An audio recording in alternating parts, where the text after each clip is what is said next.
So yun guys, ang pagpainit na rin tayo sa wakas kahit paano. Time check, alas 9. So hindi ganong hindi yung init, pero okay na rin. Kasi nainitan tayo ngayon. So sinasamantala ko na rin ngayon guys. Binibisita ko ito yung panibagong project. Piling ko lang sa mga proyekto ninyo yung babayaran ngayon, yung mga flood control na sinasabi sa mga probinsya. So dapat gantong bato ang nilalagay ninyo.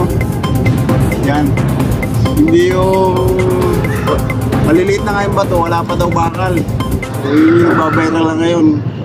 So wala man tayong dungwan, pero dapat may pakialam tayo dahil sasayang din naman yung pera ng gobyerno. So payo lang namin, dapat ganito yung lagay nyo sa mga DPWH.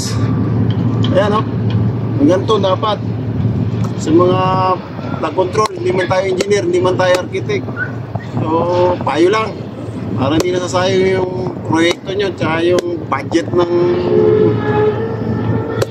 sambayang Pilipino. Ganito dapat. Yan. So nangingialam na ako tuloy ngayon.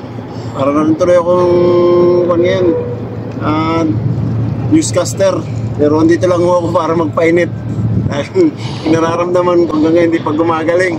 Kaya ito, tuloy lang papapainit para gumaling. Yan. Mga nakikita nyo yan. Yan. Hindi akin yan. Papainit lang ako dito. So ayan, yung mga barko, mga tagbot na yan, hindi rin akin yan. Makikinoodin lang ako dito. Papainit lang ako dito. Ako may nararamdaman, matagal na.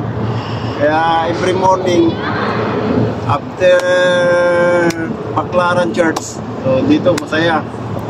Dito ako dumidiretso.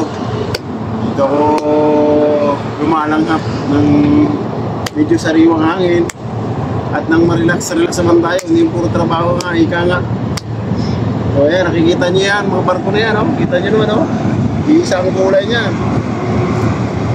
Malay mo, balang araw magkameron din ako niyan. Dalawa pala yung akin eh, kasi malilit eh. So yan yung buhay ko. Buhay dagat dati.